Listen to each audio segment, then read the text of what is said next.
you are not your business. If your business has a bad day, your business had a bad day, not you. If I'm honest, I couldn't think of anyone better than you for. Oh, thank you. Well, your background, I'll let you say where TLO has come from and a little bit about you. But from what I know, George, and I saw you speak earlier this year at a workshop, that your whole kind of background has been about inspiring, really, and lifting people up. So it's great to speak to you. Thank you, Sue. Thanks. To start off, tell us a little bit about how TLO has come about and what your experience is. Okay, well, I'll try and make it short because I've done loads of stuff, and I sometimes surprise myself with the amount of stuff I've done. Because if you can cram a lot into 24 hours, do you know what I mean? So basically, Turn Lights On started in 2013. And at the time, I was running a company called Sing and Inspire, which was a training and motivational company using the voice. And we used to go into companies and we used to set up choirs for team building and motivation. Because if people like what they do it better. And that's actually a quote from Henry Engelhardt that used to be my old boss in Admiral Insurance. So I worked for Admiral for nearly 9 years. So when people are engaged and when they're singing in a choir and feeling good, it's magic. Magic things happen. So what we did, we developed the business quite quickly. Admiral was one of our customers, and we'd work in loads of different corporate settings.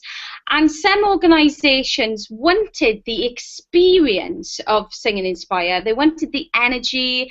They wanted the energy, and they wanted that sort of connection for their people, but they didn't want people to sing. So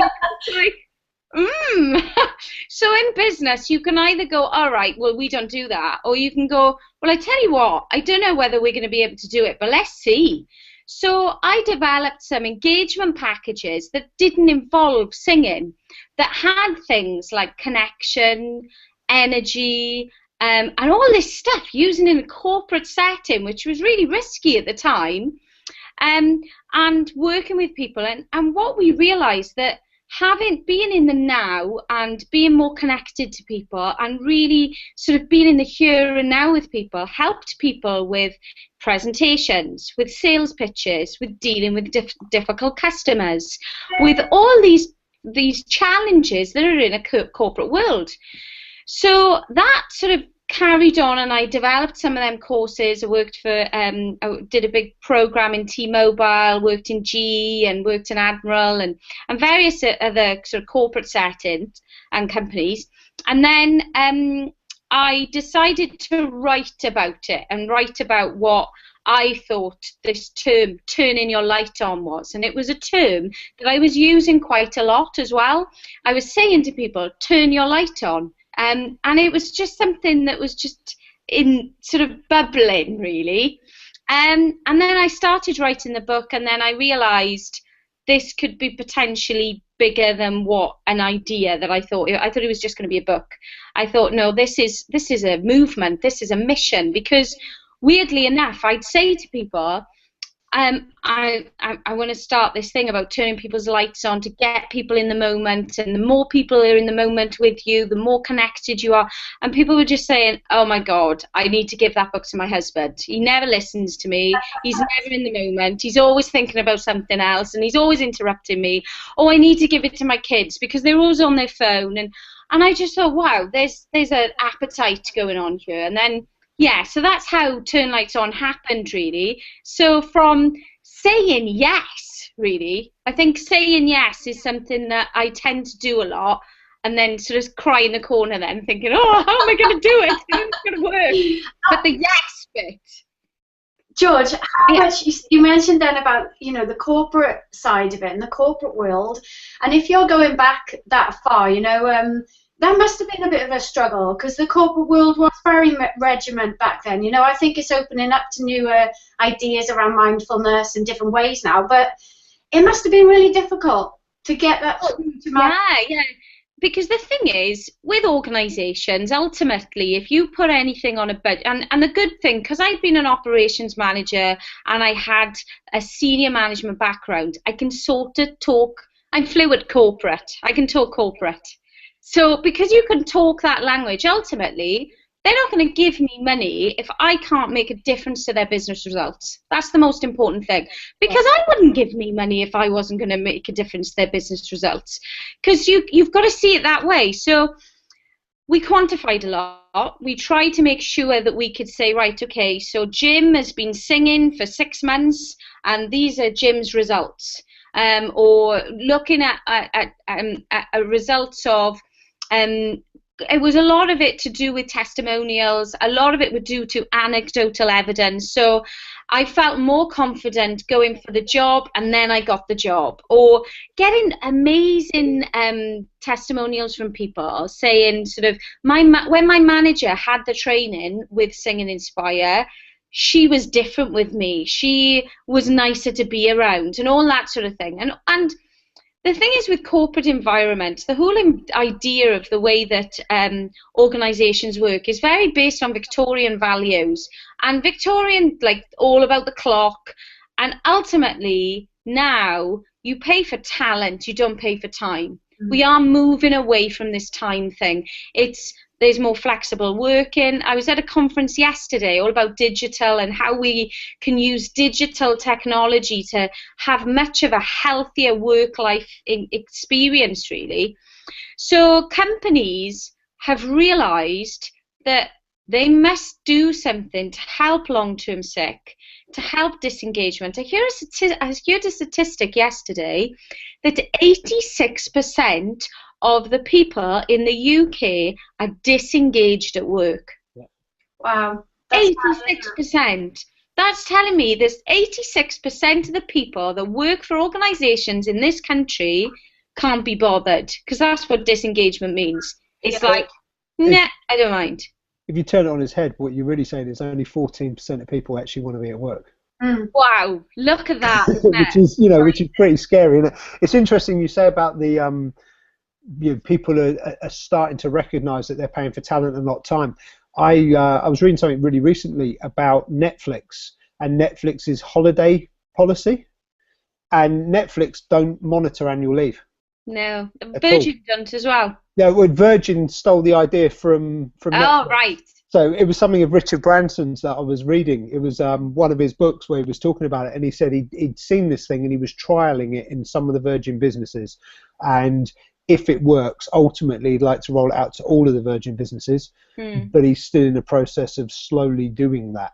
But Netflix were of a view of, do you know what, we don't expect people to put in expense claims every time they pick up, their smartphone and answer a work email on a weekend. So on that basis, why are we monitoring their time off? Yeah. We should have trust, and we should be able to just accept these things. Interestingly, one of the other things you said, when you were saying about your Sing and Inspire and how that kind of turned into the turn lights on by people asking you, can you do this without the singing? Richard Branson has said, and again, I've heard him say this numerous times and in numerous books and stuff, he's got this thing about, if people ask you a question for a business opportunity, say yes and work out how to do it later. Yeah. If the idea excites you, just say yes and worry about how. Exactly. Some later Absolutely. And it goes to what we were saying actually, Nell, that people work with people these days. Yeah, completely. You get enthused by people and what their passion and their enthusiasm is. So. Yeah. Sue and I were talking earlier today, George, about when it comes to selecting people to work with, it's more about selecting the people than it is selecting the project. It's kind of like you find people you want to work with, and then you can find a project that excites you both, or or the whole group of you, or whatever, rather than, as perhaps it might have once been, of this project excites me and I hope I get on with the people involved with it. We're moving away from that type of culture. It's much more about like-minded people And when you meet like-minded people, you think, do you know what, I want to work with this person. And I don't And know. things flow, don't they? They just flow, they move, they're easy, they're quick, and also it's not about, I think it's really important to have challenge and to have fireworks and to have all these things with a working relationship. Sometimes you do disagree, and it's that level, you said it earlier, Neil, it's that level of trust. Yeah. And trust is the basis of all business. Yeah. So, and I've done quite a bit of work on looking at trust in organisations, and the trust, and that trust is all to do with ultimately how people feel at work and how they're treated. Yeah. Yeah. I'd probably go further than saying all business. I'd actually just say all relationships. Yeah. You know, if there's no trust in a relationship, there's no relationship, is there? Yeah, it's human interaction is built on trust, without a doubt. Yeah, completely. The one other thing that went through my mind when you were talking about Sing and Inspire is I was lucky enough last week to meet Dr. Voice. Oh, right. And I don't know if you know who Dr. Voice is, but Dr. Voice is basically the vocal coach that kind of made Sam Smith. He's worked with pretty much anybody and everybody you can think of, actually. And one of the things that was really interesting with him is he was talking about what he really does is helps people find what's their true voice. Mm-hmm. So to basically break down the issues around self-confidence, to sing from the heart, sing from the soul, to sing from what he kind of referred to as like your inner core.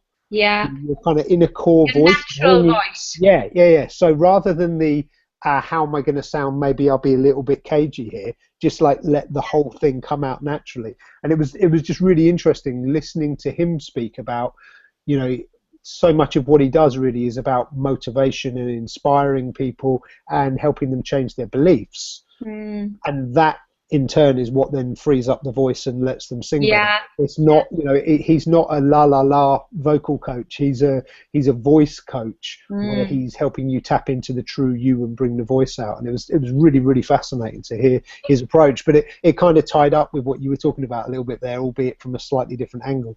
Yeah. It kind of comes back to the whole thing of getting your ego out the way as well, though, isn't it? Yeah.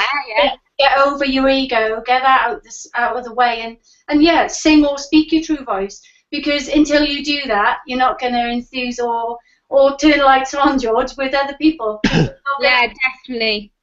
So it is about being authentic again. Comes back to being authentic, doesn't it? Yeah, and surrounding yourself with people that allow you to be that. Yeah. And embrace that, and being vulnerable with that, and realizing that you don't have to be a superhero. You can just be you, and that's enough. You're always enough. Yeah, absolutely. Interestingly, George, what was it that kind of triggered you to say, okay, I'm working in this corporate environment, and now I want to break away and do something a little bit different? What was kind of the aha moment for you that made you go, do you know what? I want to, I like firing people up. I like inspiring people. I want to do that rather than what I do now. What was that kind of? Yeah. Was it one moment, or was it just something that built up over time? I've reflected on this a lot, and I think in life sometimes we think that there's it's all a bit romantic in the fact that was my moment. But sometimes it's more to do with a build-up of moments for me and a build-up of experiences, because I'm a very kinesthetic person. I'm a very in touch with my intuition and my feelings. So I do a lot of things with no rhyme or reason. I just do them. And then on reflection, I go, "Oh, that's why I did that." But at the time, I don't really know what I'm doing, which is fun now. I used to think I was sort of not. I never really enjoyed that part, but now I embrace it a little bit. So the first thing was I was motivating people at Admiral from when I first started there, really.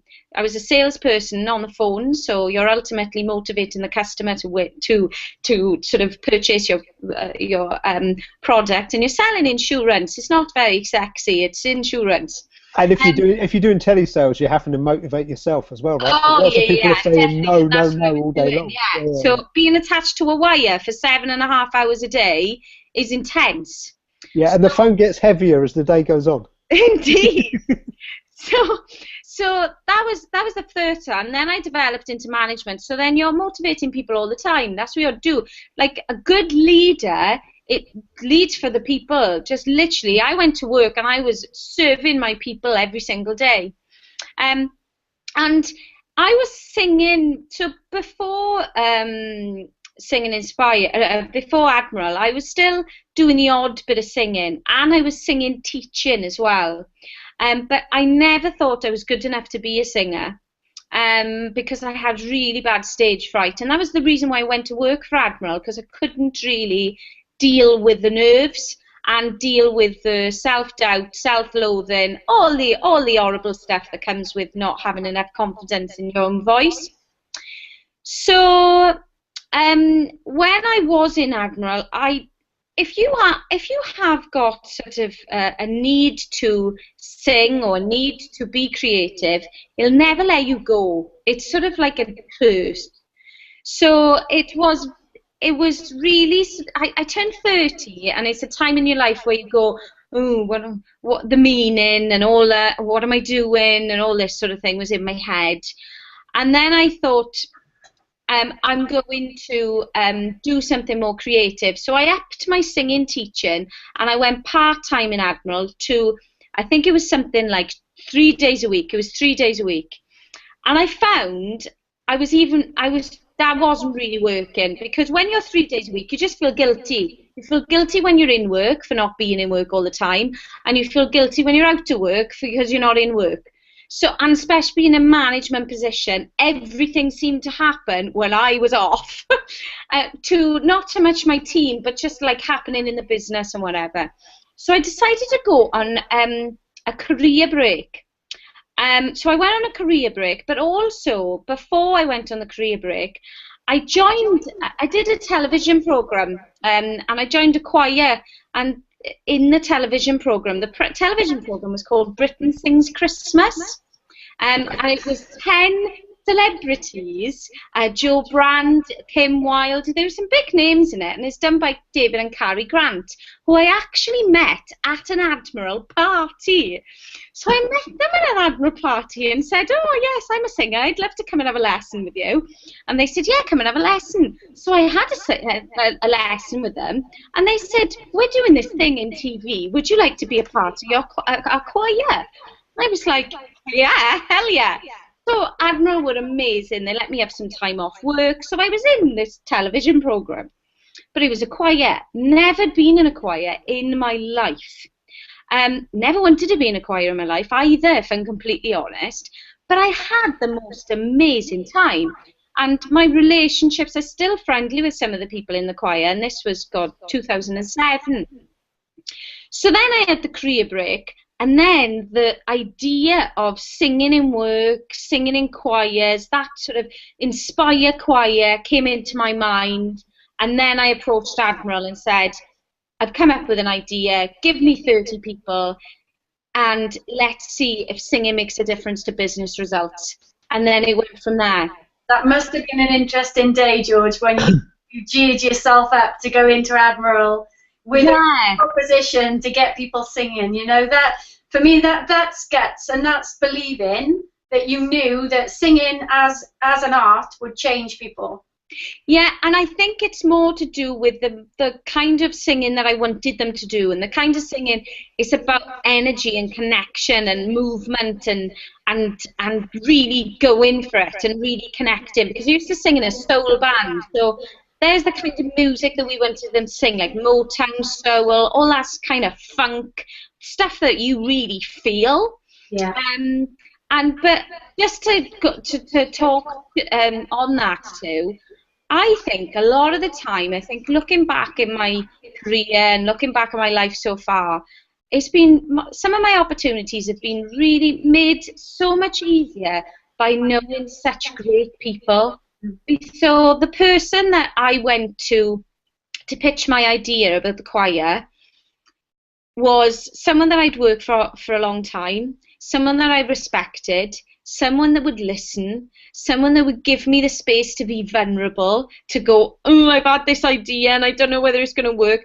And that's the biggest thing for me, is that I'm really grateful for the wonderful people, you two being on that list, that you connect with and give you the space to reach your dreams. Like in the book, I talk about surround yourself with superstars. Surround yourself with people that are going to go, yes, George, or yes, Sue, you can do this, or oh, come on, Sue, have you thought about this, this, and this? I'm trying to help you here, and I'm like people, not people that are going to make you feel good. That's not helpful either. But people that go in to support you, encourage you, and be on your team.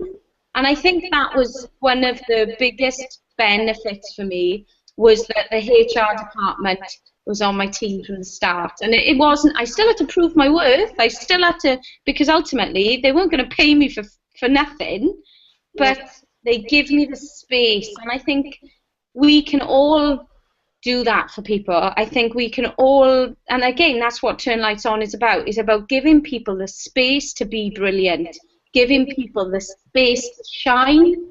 And I don't think we do that enough, especially seeing TV programs like Dragon's Den, where straight away they're in now, we're going to squash your idea straight away. It's not helpful, and it doesn't encourage people to be vulnerable and to actually go out there and go, this is me world, come on, help me be the best I can be, not let's just slate my ideas straight away. No, you're right. I got on my high horse then. No, you're right, and the point you just made up about, when people present their ideas and they sometimes get quashed.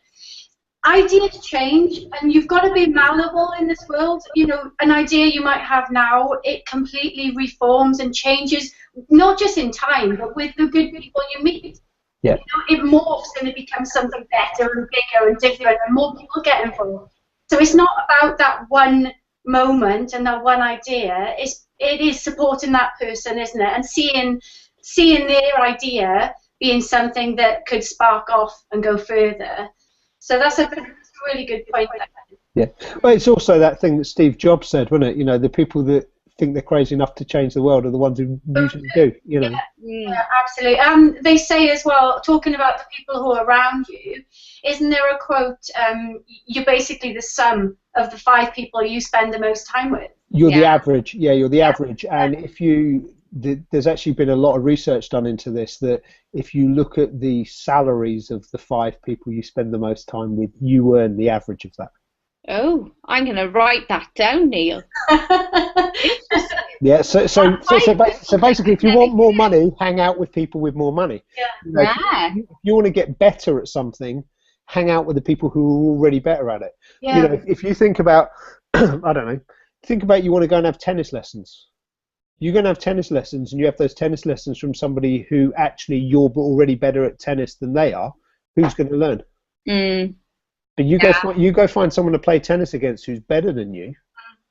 It's actually from personal experience. I learned this the hard way when I was a kid, in that I didn't get the lesson that was being taught to me. So I used to play chess to quite a high standard when I was young. And I didn't understand why, when I was sort of around 10, 11 years old, I kept being put into tournaments against the adults. And so most of my friends my age would come away from tournaments with trophies and certificates and all kinds of stuff, and I'd come away empty-handed. And the guy that was mentoring me on chess at the time said, but you're improving your game. And unfortunately, at that age, my view was, yeah, and I want a trophy. Yeah, I want to win. Yeah, I want to win. I don't care about the fact that I nearly won or I came 4th in an adult classification and I'm only 10 years old or whatever. Mine was, but I want a trophy. Or my friends are getting certificates and trophies. Why can't I have one? And I never ever understood at the time. I don't think many 10-year-old kids would understand the lesson that says, keep playing against these adults and you'll beat all of them. But that's basically the lesson, and I say I didn't get it at the time, and I actually gave up playing chess because I got fed up with the fact that I didn't ever win anything. But with hindsight now, it was the guy that was mentoring me, the guy that was coaching me, was very much trying to teach me something, and actually he did, because although it didn't apply to chess, it's something that I can now look back and say, do you know what, somebody's tried to teach me this before, and it was working, and I ignored it because I didn't understand it. But now I know, if I want to play at a higher level with something, I try and spend at least some time with the people who are there already. And I think it's one of the big things as well, where coaching and mentoring comes in really well. If you're trying to achieve something and someone's already done it, and you can afford to, even if you have to pay that person, if you can afford to pay that person for their time, do it. Yeah. Because they've already made the mistakes. They can accelerate your journey. They can teach you things that you can avoid the pains. Your whole thing can be much easier. And yeah, to me, it's a bit of a no-brainer, really. If there's something you really want to do, there's someone who can help you do it, and you can afford to pay them. If they're already at a higher level than you, get in their circle, basically. Yeah, definitely. George, I know that part of your your background has been inspiring new business owners, and you've been part. Is it the mentor business that you were part of in the past? Yeah, well, I'm still a part of Big Ideas Wales, which is a wonderful initiative by the Welsh Government that inspires young children and young people to set up their own business and to be entrepreneurs.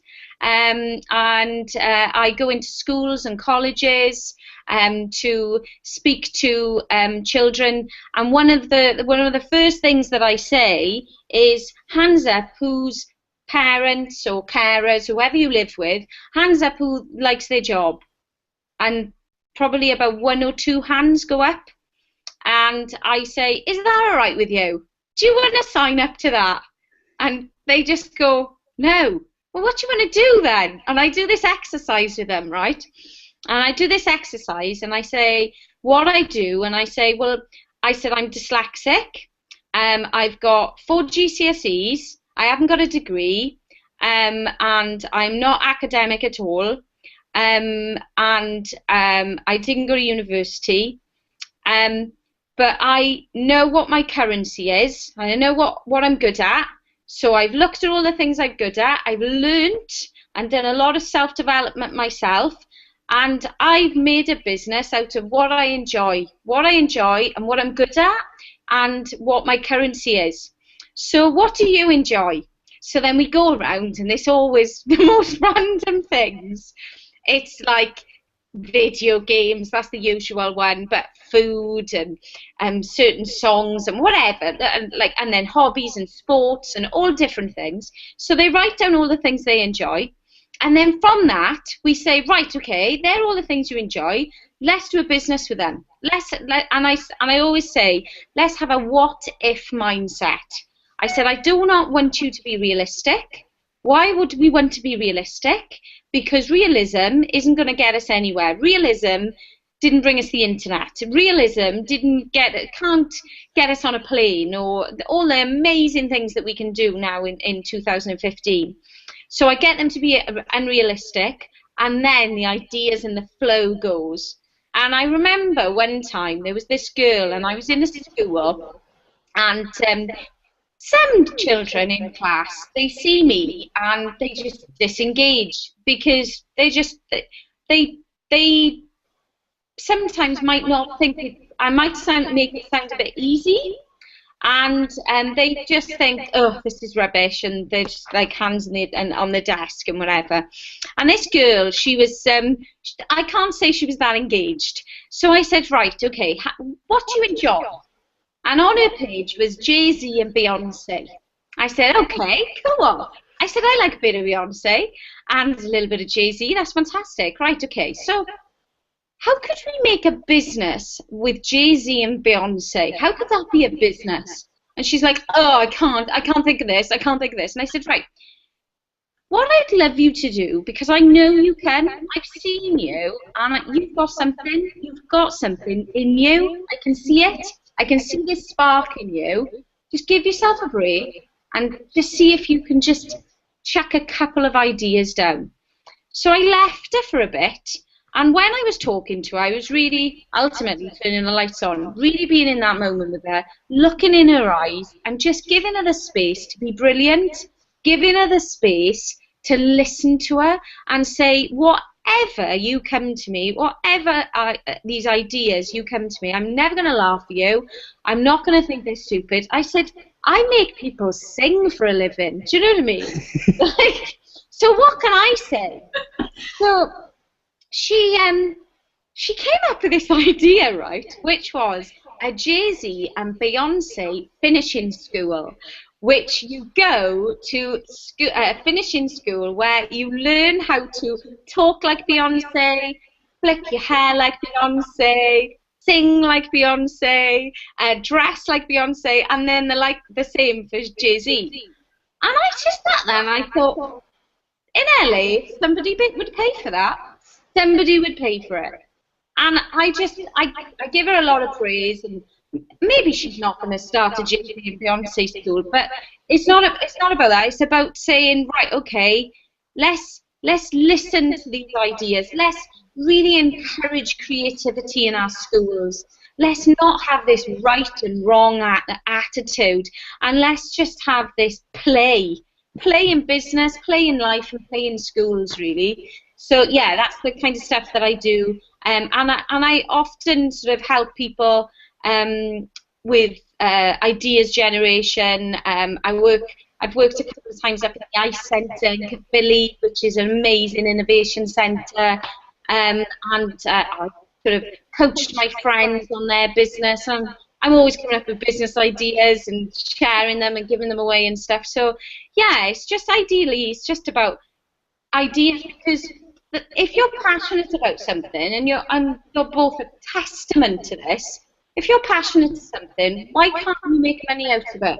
Because that passion is a gift to somebody, and if you give someone a gift, sometimes they have to pay for it, and sometimes they don't. So this whole idea of doing what you love is not a crazy concept. And even, I'm not saying all of us can do our passion every single day, but even if you approach your work with a passion, or like I used to work in Burger King about 100 years ago when I was in college, and I always say, right, I always say, oh, actually, I've just remembered, when I said my qualifications, I missed out my BTEC in Performing Arts, just to let you know that. So when I was in college, I thought, George, you were going to give us. I thought you were going to give us a qualification in burger flipping then. No. But don't kid. There is a burger university. There is a burger university. I did have a golden triangle, which is an accolade. But when I was working there, I say it now, it was one of my favourite jobs, because we were part of a tribe. There was loads of us. We were all the same age, and we used to have fun every single day. And we had fun. We had a laugh. We were productive. We made something that we were proud of. That was working in Burger King. But it was our mindset to working in Burger King. It was every single customer, like I used to serve, I used to have a chat with. They wanted to turn their lights on, even then. So I'm not saying that everyone can set up a business, because it's not everyone's cup of tea to be an entrepreneur, and I get that. I absolutely get that. But it's about what you're doing, turning that into something that you love and you respect, and you add that energy to it. It's all about adding that energy, and that's going to be my new idea that I'm launching in the summer. Okay, that's important actually, George, what you said there, because it isn't about being an entrepreneur. No. That isn't it, is it? It's about, you can be happy in a job if that's what you want to be doing, and you can be enthused and passionate and enthuse the people around you. So it isn't about breaking out or breaking free or getting out of the cage. It's not about that. It's about looking at how can I make the day better. Yeah. So if I'm not happy with what's going on, because like at Olympic, like in Eat, Pray, Love, which is like one of my favourite films, Liz Gilbert says something like, I looked around and I thought, what is this life? And I've actively participated in all of it. And we have to take that responsibility. We are actively participating in all of our life every single day. It's ours. We own it. So with that, we have to take responsibility for that. Yeah. We live in such a blame world, or if it's easier to blame you that I don't enjoy my job, it's much easier. But ultimately, it's having a harsh reality and going, right, I'm not loving what I'm doing here. Actually, I hate what I'm doing. Right, how am I going to change that? How am I going to change that? And that doesn't always mean, you're right, Sue, it doesn't always mean I'm going to walk out to my job. How can I make this job better for me? How can I make today better? How can I make my journey to work better? How can I make my world better today? Mm. It's not for me. It's it's not what happens in our life. It's the meaning we put on it. Oh, That's completely. it. That is the difference between people who've got a good happy life and people who are miserable all the time. It's what's the meaning you put on what happens to you. I mean, one of the big tips I share with a lot of my my clients, my coaching clients, and things like that. And it's something somebody said to me, and as soon as it went into my head, it was like, why has nobody ever said this to me before? Like one of those like real light bulb moments, And it was a really, really, really simple thing where you change one word, right? So if you live your life saying, why does this keep happening to me? Why does this keep happening to me? Why does this keep happening to me? Change it to, why does this keep happening for me? Mm. If you view it that everything that happens to you for a reason, Mm-hmm. and all you've got to do is work out what the reason is. So Yeah. even if it's the most depressing, miserable, unhappy thing that's ever happened in your life, what can you learn from it? What can you take from it? That even if the thing you learn is, okay, so the next time I meet someone who's going through this same difficulty, I can empathize with them and I can help them a little bit. Or I can tell them some of the things that took me 6 months or 6 years or however long to work out that helped me. If I could share that with even just one other person, Yeah. you completely reframed that whole experience for yourself. Completely. Yeah. No, that's it. I'm going to write that down as well. This is a learning experience for everyone. I was going to say, are we writing your next book for you, George? I will make sure I credit you. For me, I love it. I think we've said this before in one of the other interviews, Neil, as well, about shrinking it down to your next decision as well. So they're not getting caught in that whole overwhelm of why is this happening, this happened, that happened. Yeah. Shrink it down to one next step, and that's those little steps build up, doesn't it? And that when you say about like things that people have said to you, Neil, and it's you kind of like stop and you think, why haven't I thought that before? That's my wake up. When I read that on page, shrink your focus down. And another good one as well. I mean, what you put your focus on grows. Whatever you put your energy on grows. Yeah. And you can choose where you put that focus and that energy, and every second of every day you can make that choice. So. Yeah, absolutely. But I mean, the whole one step at a time thing, that is. You talk to any like addict in recovery or alcoholic in recovery, it's all about one day at a time or even 1 hour at a time. You talk to, in fact, I use me as an example here, right? You talk to someone that does stupid things like run ultra marathons. They will have periods during a race, I guarantee it, where they think, I've had enough of this shit now, I want to stop. Yeah. Right? During those moments, looking out to the horizon and thinking, I can't even see where it is I need to run to, and I can see further than I'm prepared to run, isn't going to work. Looking down at the ground, pulling a hat down so you can't see the horizon, and focusing on your next 2 steps, 3 steps, whatever. Even if it's 1 step, and then when you take the 1 step, you focus on 1 step, and then exactly what you say. So you just break it down into manageable chunks, so you don't get overwhelmed with the problem. Definitely. But also keep an eye on the bigger picture. So if you're starting a marathon or an ultra marathon, or even if it's just even if it's just like a 5k, 10k, whatever it is you're doing, something that's physical like that, your outcome. Yeah. You know the thing you want to achieve, and you might have to take it 1 step at a time, and you might reach a point where you're thinking, I can't do this anymore, but actually I know my outcome, I know what I'm doing, I know why I'm doing it. Yeah, it comes back to the why again, though, doesn't it? And that's for me, it's the same with everything, whatever that is. George is writing another book. I'm trying to get my book finished at the moment. I've got to focus on this book, getting this book done, why I need to get it done, when I need to get it done by. And I've got this thing at the moment where every single day I've got a chunk of my time carved out to work on my book, regardless of what else is going on. Yeah, I do the same thing. Because that's the only way you can do it. It's if you stop if you stop whatever that prime thing you need to get done is being your prime focus, you'll never do it. And I was watching a video earlier, and I won't quote the words exactly, right? But it was a video I was watching about why people don't achieve stuff. And the reason I won't quote the words exactly is the language was ridiculously strong, okay? But it was basically saying that people mess about too much.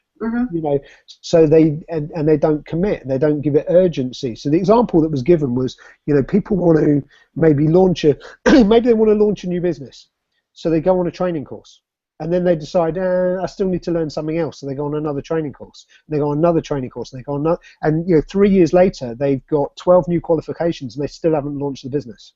Yeah. If you took that person and so I was just going to say the example that was given was, if you took that person and you said, okay, your family have just been taken hostage, and if you haven't started if you haven't got your website online within the next 24 hours, they are going to be shot dead. Everyone would work out how to get a website online, and they wouldn't go on lots of expensive courses to do it. And that's not to say that those courses don't have value, but if you had the urgency, you wouldn't wait 3 months to go on a course. You would go and find whatever you could, which would probably be some free YouTube videos or something. You'd get the website online, and then you'd worry about getting it right later. You do the course to improve it, not to actually start it.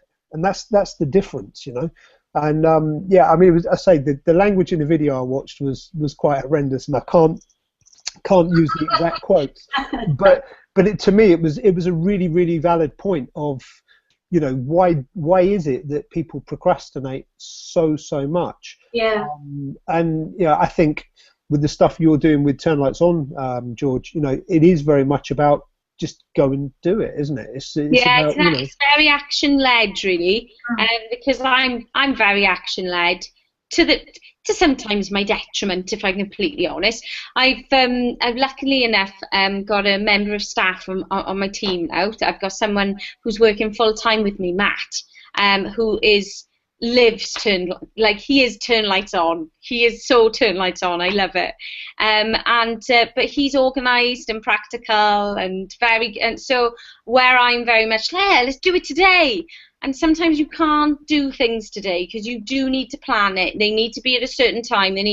So the balance of both, that's great. And that's why, again, it's so good to collaborate with people, because you haven't got all the skills. You haven't got everything. So, it's good to have people on your team. And if you're not lucky enough to employ someone or you don't want to grow your team, there's always someone out there, I believe, that can help you if you help them. So if you've got a helping, giving mindset, there's an abundance of people ready to help you. Yeah. Do you know what I think an important point in it as well is that quite often, and I don't know if you find this, George, but women are terrible at this. We forget to reward ourselves when we have made those steps, and we've done those achievements. We forget to reward ourselves. So I've set up a little experiment of my own at the moment. So as soon as I've done 2 or 3 tasks a day, be it sales calls or talking to people I'm working with, I just read a card or I move a paperclip from one side of the desk to the other. Really small achievements, but it makes a difference because it changes something in your mind, because it gives you that motivation of thinking, right, I'm just going to do this one more, then I'll do that. And it's about finding your own kind of reward system, isn't it? But I think that, and especially in female entrepreneurs and female in businesses that I talk to, we're terrible at doing that. We're terrible at kind of, I'm sure it's across the board, Neil, as well. But I was going to say, I don't think it's just women. I think it's actually the culture we live in, where everything we achieve, I think, how can I put it? I think a lot of people who end up actually, starting their own businesses or being entrepreneurs or whatever, I think a lot of them do it because they've worked for other people and thought to themselves, I can do this better. But they also think the same thing of everything they do themselves. So everything they do, they're like, yeah, it was all right, but I could do it better. Yeah. And so rather than celebrate their success and go, what? Yeah. I don't know how I did it, but I just did that. Wow. They don't. They go, yeah, I just did that, but I could have done it better. And that is where people then get fed up with being, self-employed or an entrepreneur or whatever, because if you're never rewarding yourself for your successes, you don't feel like you're a success. Yeah, and you don't feel worthy in it. Completely. Whereas if you're working for somebody else, I mean, obviously it varies between employers, but if you're working for a company that does reward success, then they will give you a bonus, or they will, at the very least, just come and say thank you or something, And actually, it's not, for most people, it's not money that makes a difference either. It is the recognition. It's somebody actually taking the time to say, well done, you really made a difference here. And if you, especially if you're like a solopreneur, there's nobody to do that for you. And most of us feel, I don't know, it's back to the ego thing that you mentioned earlier, Sue. Most of us feel like we're being egotistical if we say to ourselves, wow, didn't I do well? And so we don't do it. So we're more sort of self-deprecating, and we say, yeah, I did all right. And actually, I think I've certainly met a lot of people who, even if everybody else says to them, that project you just did was amazing, when they're then back on their own, they're like, yeah, it was okay. Yeah. Rather than actually, everyone's just told me how amazing I am, and I should just soak that in and just say thank you. Yeah, and just to take it. I think one of the things that helps me is I write a journal every night, and I don't know whether people that are listening to this would take it, this would be a takeaway for them, really. And I've been writing a journal for about 7 years religiously, ever since I left Admiral, really. So I've been, and I never wrote a journal before. And I've got a couple of questions at the beginning of my journal that is to do with my purpose and my why. So that is at the end of the evening, when I write my journal, one of them is, how have I lived Turn Lights On? How have I been the embodiment to Turn Lights On? And then I think about, what have I given today? And I've got a couple of questions that I go through. And that is my measure of success. So I think the danger is when we put success down to digits, like some organizations just put success down to money. Really, is that just our only gauge of success? That is not just success in my book. I think there is lots of organizations that are doing amazing things that might not be ranking in the, I don't know, the top, the sort of rich lists or whatever, but are doing great work. So it's like, what defines your success? Well, my success is living my purpose and giving and making sure that I'm living Turn Lights On and being Turn Lights On, not just sort of telling people to be Turn Lights On. Yeah. And also another thing that it's really great to do that, in the fact that you go through them questions at the end of the day, and then you can write down what's happened in your day, what achievements has happened, how did that make you feel, and you're writing it, and sometimes you're just like, wow, I live in this life, this is amazing. Or some days you look at it and go, that's not a healthy way to think, or that's not. So you can really sort of take an aerial view of your life, really. And I think also one of the things that tends to happen with business owners, entrepreneurs, people that want to take control of their life is, A, they're control freaks, and B, they're normally perfectionists. Yeah. So with a perfectionist, we become the thing that we create. And that's one thing that I have to work on every single day. I am not Turn Lights On. I am Georgina Jones. I am not, you are not your business. Mm-hmm. If your business has a bad day, your business had a bad day, not you. Yeah. And I think we base, because the dangerous part of that is that, how do you deal with rejection? How do you deal with all these things that are happening in your business? If your business isn't going well, it all becomes personal and it all becomes you. You are not your business. And yes, we are a brand, and yes, we represent our business. I get that, but it's my achievements do not define me. I define me. Georgina defines me, not what I create. And I think that's a real fine line, especially with me. It's something that I have struggled with a lot of the time, especially I always remember when my book came. So I had loads of little demons about being dyslexic, not being clever enough, not being bright enough, always had to copy in school, all that sort of stuff. So I had all that kind of stuff going in my head. And then this book arrives. I couldn't even pick it up. I literally couldn't even pick it up. I just sort of looked at it. I remember I was downstairs and it was Christmas time and I was just looking at the book, just staring at it, just thinking, and it was making me physically sick, honest to God. And I picked the book up and I looked through it and I was reading through it and I was like, oh, this is fine. And it was just that sort of sense of, if the book flopped and if it was a complete disaster and people hated it, people wouldn't hate me. They just wouldn't hate the book. Yeah. And I think the more we can detach ourselves from what we create, the more healthy that becomes. Because by detaching ourselves from our ideas, not falling in love with your ideas, detaching yourself from your ideas, you have more ideas and you're not frightened to fail, because you're more quickly to just go, yeah, that's an idea. Yeah, I'm not married. I always say, one of the things I say, I'm not married to it.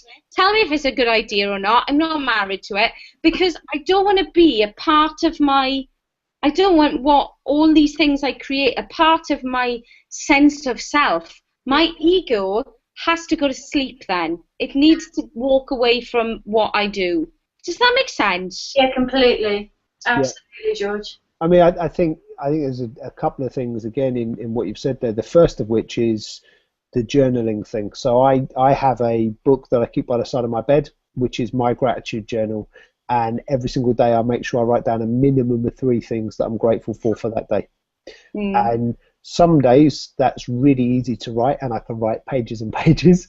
And some days I have to really dig deep to work out what it is that I'm grateful for that day. Because, you know, especially depending on when in the day the things that you're finding challenging have happened, you know, if they're close to when you're writing stuff down, it's hard to think, actually, I'm really grateful in this moment. But there is always something. And as someone that, you know, in the past suffered severely with depression and anxiety and, you know, various mental health issues, I've actually found that, you know, just taking that time has been one of the best things I've ever done, because you cannot be fearful, you cannot be depressed, you cannot be anxious and be grateful at the same time. No. When you're grateful, you're not all those negative emotions. You just can't do it. And it's that feeling, isn't it, Neil? Neil, I think the biggest thing that people might not get with gratitude, which I always encourage people to really do, is don't think it, feel it. Yeah. It's that combination of both, isn't it? It's then 3 things. When you write them 3 things down, it's literally feeling them 3 things. I don't care. Feelings are the most powerful. I don't care if the words on the page are completely illiterate. Yeah. It's the emotion of putting the words on the page, not the words. Yes, exactly. The words don't matter. It's I've experienced that thing and I've put it out of my body and into the world, and that's what matters. Yeah. I mean, I think the other thing I was going to say is your bit about ideas and, you know, don't take it personally. And you were saying about if your book had flopped, then, you know, that wasn't a reflection on you, it was a reflection on the book. I'd actually view that a slightly different way, and I'd say if your book had been a flop, you just haven't found the right audience. Yeah, well, yeah, that's good. It's not that it's a bad book, it's just that the people that actually pick the book up weren't the right people. You know what, I'd add to that again. I'd say maybe it's not the right audience, but maybe it's not the right time. Yeah, that too. As well. Yeah, that too. Well, I mean, you know, and again, a good example of that is who was it that announced tablet computers to the world? It was Microsoft. It was Microsoft, I think 6, 7 years before the iPad came out, said we've got this great idea, the tablet computer, but they never went beyond the prototype. Now, I've read things that say, it's about taking action, and Steve Jobs took action, and that's why he had the most successful product launch ever, and Bill Gates didn't. But maybe when that prototype came out, everyone said, why would you want one of these? Yeah. Because I actually remember being in the IT industry and thinking at the time, what do I want that for? And I think it, like you say, Sue, it was just timing maybe, and the bit that Microsoft maybe made the mistake on is they didn't keep an eye on how have times moved on so that they could be the one doing the launch. Whereas Apple came in and said, well, actually, that was a great idea. It wouldn't have worked then, but it'll work now. We'll have it. Yeah. That's the difference. But yeah, I think you're right. It's timing. It's who you find as an audience. It's not a reflection of you, And Eminem, there's a quote from Eminem that says, "You've got enemies. Good for you. It means you stood up for something." And that's a quote I absolutely love, because it's like, you're never going to please everybody. And if you live your life wanting everybody to love you, you're going to be miserable, because it's never going to happen. It's one of those perfection things that you can't achieve. Whereas if you live your life saying, I'm going to do things that add value, and I know there will be people who appreciate them, and then you're grateful for the people that do appreciate them, that's cool. And I'll be honest, I'm actually grateful for the people that don't appreciate what I do. Yeah. When I get a lot of messages on a regular basis. In fact, I had one today from somebody that said, the free information you've got on your website is actually, it's revolutionized my life, blah, blah, blah, blah, blah. What I also get, less of them, but what I also get is people who are like, oh, you're a bastard, or worse to that effect. And I'm actually grateful for those, because they bring me down. If I got the praise every single day and that was all I ever received, it'd be very easy to go into my own ego and be like, how wonderful am I? And I don't view myself that way. And getting the odd negative reaction to what I do, actually, I find very grounding. And so I'm really grateful. This isn't me saying please send me hate mail, but I'm really grateful for that kind of grounding when it comes, because my job is not to serve every single person. It's to serve the people that feel like a fit with me and who I can add value to. And if what I do isn't right for you and somebody else's thing is, that's cool, go with them. It's not. I don't have to be the person that makes a difference to the entire world. I feel my purpose is to empower people if I can. But if I'm not the right person to do that, then that's cool. Go to somebody else. And actually, if there are 5 people that can help you, use all of us. It's not an egotistical thing. It's not about the importance of me, if that makes sense. Yeah. And in some way, they're helping you out by doing that, Neil, because you're not focusing your time on people who aren't resonating with your message. Completely. They're saying this isn't for me, so they're saving you time in the long run anyway. So completely. I love that quote that you just said, Neil, because it's one that is really close to one of my favourites, which is stand for something or you'll fall for anything. I absolutely adore that quote, because it's so true. Once you've got that passion and that belief, you're not going to buy into anything that's out there. There's a slightly ruder version of that, which is stand up for something or lay down for anything. Nice. But there you go. But while we're talking motivational quotes, George, what's a quote that resonates with you and that's maybe shaped your life? I think this was a tricky one for me, because I do love a quote. But I think the one that I tend to really resonate with is a Gandhi quote. So the mighty Gandhi. I think it might be in my book, actually. I think it is. And it's be the change you want to see in the world. Because I believe that if we all want a world the world we live in, we're completely and utterly responsible for it. And it's down to behaviour. It's not about thought. It's not about moaning about things. It's not about I wish or one day. It's about what do you do today? What do you behave like and what do you be? So the being part of that quote is the most powerful bit for me. So it's be the change you want to be, not sort of one day I'll be this. So it's about being the change today, in this moment, now. So that being comes from what you say, how you treat people, how you are with people, and how you are with yourself, but also just the be part as well, the being, and letting things naturally come to you, letting things naturally flow, letting like being more mindful of signs and being more mindful of what people say and listening and more to do with the being of a human being, because we are human beings and we're not human doings. So it's just understanding that be part, and that's something that I strive to be every day, and I am an action person, which sometimes makes me a very sort of forward-thinking person, and sometimes I forget to be. I forget that actually I don't have to work this hard. I can just sort of things can come my way a little bit easier. So yeah, that is my favourite quotation.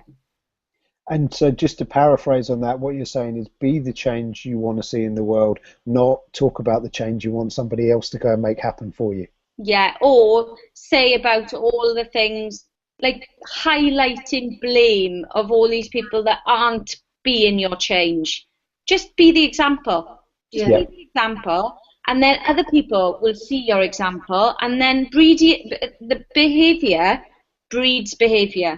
Yeah. And this is what I always say to my team in Admiral and the teams that I run in Sing and Inspire, is that you have an influence on everyone you meet every single day.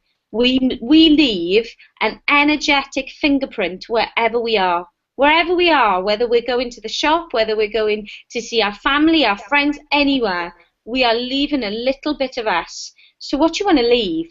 You want to leave the best version of you. Yeah. You want to make people feel, and you do that by actually being there and not thinking there, or like these holograms that I see from time to time. They're not actually people, they're hologram. I think one of the things I think I said it actually at your event, George, when I spoke at one of your events, was, you know, everybody's life is either a warning or an example. Which one do you want to be? But the key word in there is be, not Yes. which one do you want to talk about, not which one do you want to dream you might be, not which one do you want, you know, not which one do you hope people will remember you by. Which one are you going to be so that they do remember you as it, so that they do associate you with that, so that when, you know, if people are talking about you, they say you should check this person out because what they're doing is amazing and you might find them inspiring or whatever. Yeah. Or the flip side of that is, you know, you should check this person out. If you don't change your life, you're going to end up as bad as them. And I think a takeaway for people, one of the things that I tend to advise people when I work with them and when I talk, is watch your language in respect to your being. So if there's something that you want to change, yeah, there's some unhelpful behaviour that you would like to change, don't write it into your now. Anything that you don't want, don't write it into your now. So use words like, I used to be like this. That was then, this is now. I used to be this. Because we are a different person moment to moment. Every single person is different moment to moment. But what we do, we've got this story that we sort of hang on to and carry around with us. And actually, that's gone. That's over. So if there is, do you know, like we're talking about be the change we want to see, and people label themselves, oh, I'm just not like that, or I'm just not like this. Yeah. Well, that was then, this is now. I used to be quite negative at work. Yeah. And you could have been negative yesterday, but you used to be. So it's using that language, and whatever you label yourself in the now, you're bringing that to your now. So think about what you want to bring to your now. And then work out, right, okay, the version, and then you can proclaim that you are that person, because you are in that now. Does that make sense? Yeah, absolutely. It's fantastic. So, but talking about your old version and your now, if we were to turn that into a film, into a movie, what's going to be the soundtrack?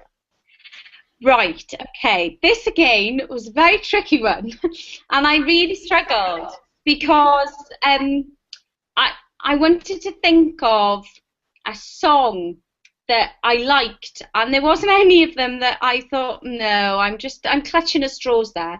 So I've gone for a song that I don't really listen to, but I think really sort of pans out, the lyrics sort of resonated with me, and it's Katy Perry's Firework. Okay. Because I've been compared to being a firework before in my life, but the words in it are all about feeling hopeless sometimes, feeling like, I wrote some of them down, about ever feel like paper thin and fragile, and we all feel like that. I'm not a superhuman. You two aren't superhumans either. We feel vulnerable. We feel fragile. We feel, and there's been times in my life where I've felt so low and so like I have zero faith in myself, and I have a wobble every time I do anything. Okay, so I talked in the Innocent Unplugged Festival a couple of weeks ago, which was an amazing opportunity for me. It was fantastic. I cried before I went on stage because I said to my mum, I just went, I don't think I'll do my story. I think I'll just talk about Turn Lights On. And my mum went, no, you need to do your story, George. That's really important to Turn Lights On. And I went, oh, Mum, I just don't think they want to hear my story. And I just don't think it's relevant. And she's like, Georgina, you need to do your story. And then I went, oh, I can't do my story. I'm crying now. And I'm holding my books in my hand, and I'm just like, and I am that fragile piece of paper. And I went on stage.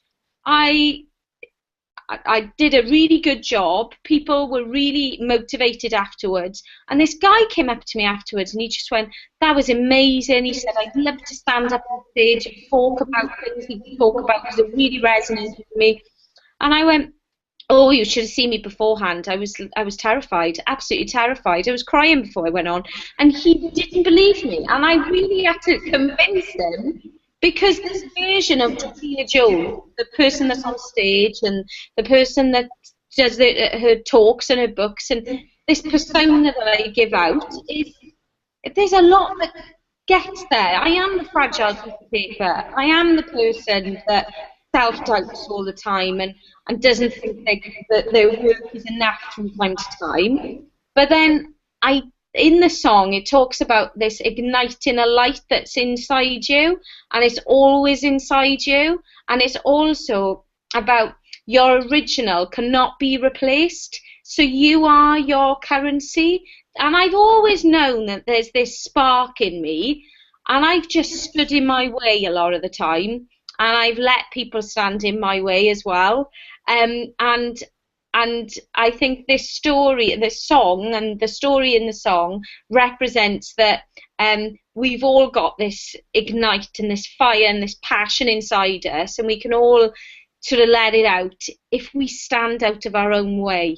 And if we get out of our own way, and our ego is normally the big thing in the way, like that. Look at me, and it's that sort of ways of working with that. Being enough, and I think that song for me highlighted quite a lot. Did that make sense? Yeah, definitely. Good choice. Yeah, so it's made me want to listen to it more now. I might have turned it into my theme tune. There you go. Fantastic.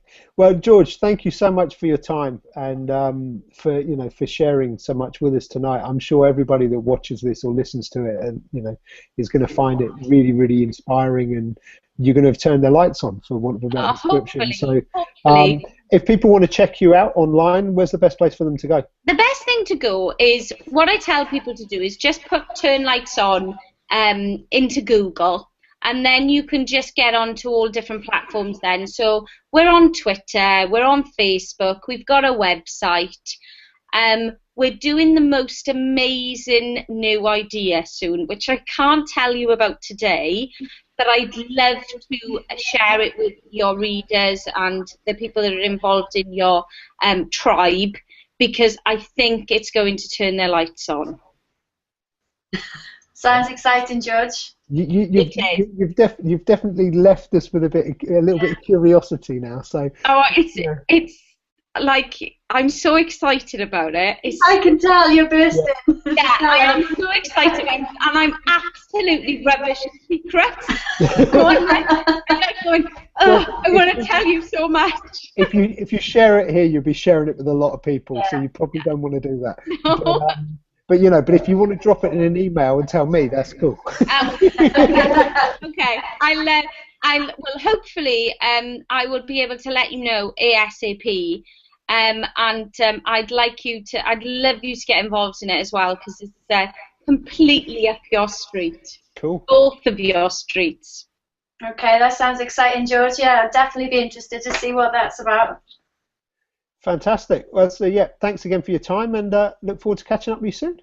Oh, lovely. Thanks, Thank you both. Thank you for having me on as a guest. It's been lovely, and I've really enjoyed chatting to you. So thank you very much. Absolute pleasure. Thanks, George. Okay. Bye. Take care. Bye. Bye.